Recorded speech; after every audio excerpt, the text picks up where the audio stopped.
Bonjour à tous. Aujourd'hui, nous allons plonger dans un aspect fondamental de la langue française, le nombre des noms et des adjectifs. Connaissez-vous les règles de la formation du pluriel des noms et des adjectifs?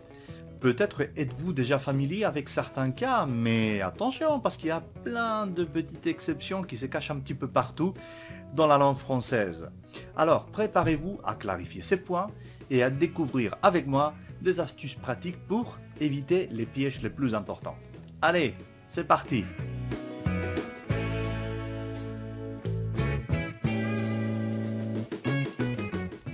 On va commencer par le plus facile, la règle générale. Pour construire le pluriel d'un nom, on ajoute tout simplement un S à la forme du singulier. Par exemple, un élève, des élèves. Comme vous voyez, il n'y a pas de différence entre la prononciation du singulier et du pluriel, parce que je ne prononce pas le S. Et alors, comment fait-on la différence entre les deux? Grâce au déterminant, voilà. Donc, vous allez dire le livre, mais les livres, ou ce livre au singulier, mais ces livres au pluriel. D'ailleurs, il y a quelques exceptions à prendre en compte. Je suis sûr et certain que vous les connaissez déjà, mais permettez-moi de les réviser avec vous. Donc, les noms qui se terminent par S, X ou Z restent invariables. Les noms qui se terminent par AL font le pluriel en AUX. Les noms qui se terminent par AU, EAU ou EU ajoutent un X aussi, sauf quelques exceptions que vous pouvez regarder derrière moi. Les noms qui se terminent par OU ajoutent un S, sauf quelques exceptions, encore une fois. Les noms qui se terminent par AIL, aïe, font le pluriel en ajoutant un S, sauf quelques exceptions. Et finalement, le nom œil a un pluriel irrégulier, comme vous savez parfaitement déjà, un œil, des yeux, voilà. Il faut faire attention, parce que certains noms existent seulement au pluriel. Par exemple, les ciseaux, les ténèbres, les alentours, les fiançailles, les entrailles, les vivres, les pourparlers, etc., etc. Et il y a bien sûr d'autres cas particuliers, comme par exemple amour, délices et orgue, qui sont masculins au singulier et féminins au pluriel. Ou par exemple œuf et bœuf, qui deviennent E et be au pluriel, sans prononcer le F. Ou un os, des os au pluriel, ou le pluriel jeune homme, jeunes gens, qui est irrégulier.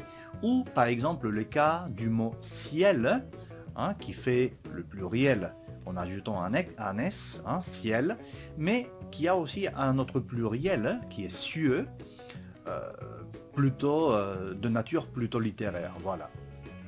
En français, la formation du pluriel pour les noms composés suit des règles spécifiques selon la nature des éléments qui les composent.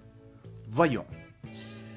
S'il s'agit d'une combinaison de noms et d'adjectifs, en général, les deux mots varient pour prendre la marque du pluriel, car ils fonctionnent ensemble pour désigner un objet ou une personne. Il y a quand même deux exceptions, l'adjectif demi et les adjectifs ethniques comme franco, anglo, afro, arabo, etc. etc. Ces adjectifs restent toujours invariables.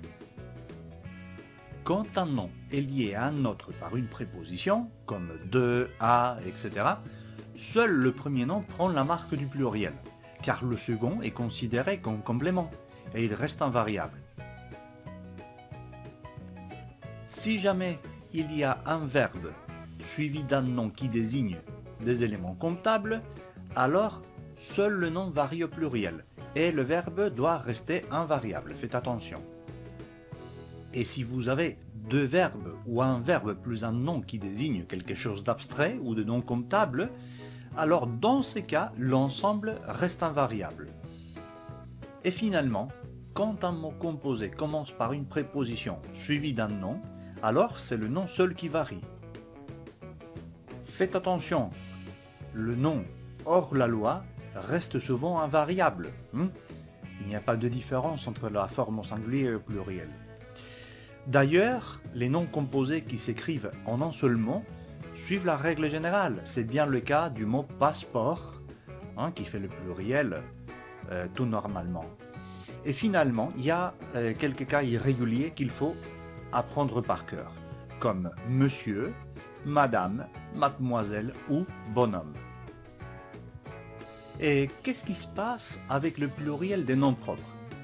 Alors, en général, les noms propres suivent la règle générale. Par exemple, un breton, des bretons, l'Amérique, les Amériques, ou un Windsor, les Windsor. Mais il reste exceptionnellement au singulier dans les cas suivants, hein, l'usage conventionnel d'une famille normale, hein, un Legrand, les Legrand, ou dans les cas des œuvres d'un auteur.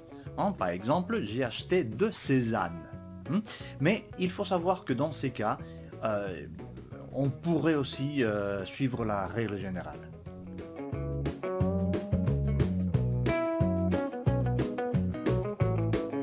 Passons alors à l'adjectif. Comment faire pour mettre un adjectif au pluriel? C'est facile, hein, c'est un peu comme le substantif. On ajoute un S à la forme en singulier. Par exemple, de joli, joli.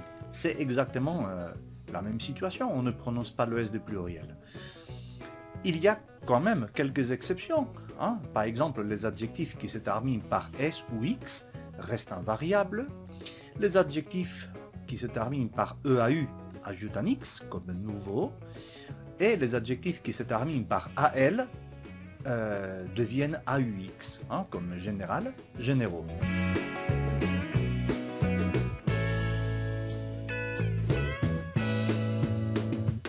Nous avons étudié comment construire le pluriel du nom et de l'adjectif. Mais qu'est-ce qui se passe quand il y a un nom et un adjectif ensemble et il faut les accorder? Comment ça fonctionne? Allez, voyons. En général, l'adjectif s'accorde en genre et en nombre avec le nom qu'il qualifie. Par exemple, un garçon intelligent, des garçons, au pluriel, intelligents au pluriel. Si l'adjectif qualifie des noms masculins et féminins, on les met au masculin pluriel. Cependant, il existe une tendance récente à utiliser le féminin pluriel, même lorsqu'un homme est inclus dans un groupe, si ce groupe est majoritairement féminin. Une autre tendance contemporaine est l'usage du point médian pour marquer une écriture inclusive permettant de rendre visibles les deux genres en un seul mot. Mais cette pratique reste controversée parce que c'est vrai que parfois c'est difficile à lire. L'accord ne se fait pas avec les noms de couleurs orange et marron. Et il ne se fait pas non plus avec les adjectifs de couleur qui ont comme origine des éléments de la nature, par exemple kaki, cerise, fuchsia, saumon, argent, turquoise, etc. Si l'adjectif est composé, il reste invariable. L'expression avoir l'air plus adjectif admet les deux possibilités, chacune d'entre elles ajoutant une petite nuance. Par contre, la locution « avoir un air » suit la règle générale. Et finalement, si l'adjectif a une valeur d'adverbe, il reste invariable comme tous les adverbes. Et voilà, vous avez désormais toutes les clés pour accorder correctement nom et adjectif. Ne laissez pas une petite exception vous décourager. Chaque erreur est une étape vers la réussite. À très bientôt pour un nouveau chapitre de votre apprentissage linguistique.